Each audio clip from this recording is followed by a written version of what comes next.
Kris left off getting kicked out of Raintree, and so we pick up, I believe, a few months later. I'm not sure the time frame, and she is making her own money and doing her own thing, and it's then how she gets reintroduced back into Raintree and Davis and all the families again. So obviously it's gotten a little complicated since she just sort of packed up and left, so it sort of continues on with her figuring out her relationships. I mean, she's been able to step back from it and take some time to reflect, so she sort of comes back into the relationship with Matt. And I don't want to give anything away, but I guess in her head she's figured out the end result, and I think he hasn't, so it creates a little bit of conflict.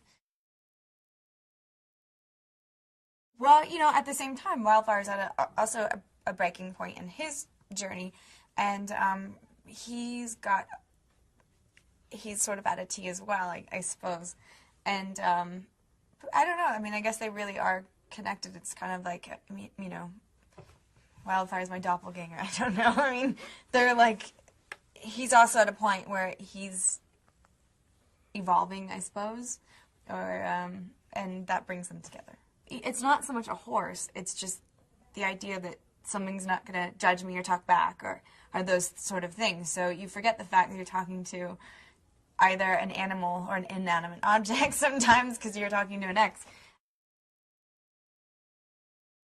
I really enjoy doing my stunts, so anything that I can do on my own I love to do, and I know that Mike is the same way. And yeah, I think being on a team and being athletic and playing soccer and all that really helps me when it comes to those stunts, because I feel like you know how to fall, you know how to jump through something, and you can bring that to the table. And there's a moment where you get a little bit scared, but if you think too much about it, then you're not really able to do your job, which I don't know if that's stupid or not, because, you don't really get to plan a plan B. So, yeah, I love doing all that. I love doing stunts. I think you're going to get you're going to have a lot of conflict with Kris, especially in the first probably 6 episodes. And it's similar conflicts to when she first got back to Raintree, because she has to be reintroduced, but at the same time, she's in a different point in her life. The characters are more mature, they're older, they're at a different place in their lives, and I think at the end you're going to find more of a resolve.